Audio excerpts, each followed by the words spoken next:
कहवा के पियर माटी कहाँ के कुदारे है, कहवा के साथ सुहागिन माटी कोड़े जासे है।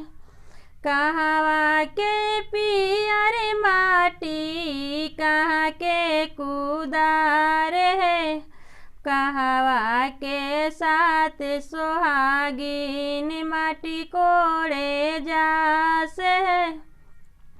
अयोध्या के पियर माटी अयोध्या के कुदारे है, अयोध्या के साथ सुहागिन माटी कोड़े जासे है। अयोध्या के साथ सुहागिन माटी कोड़े जासे है।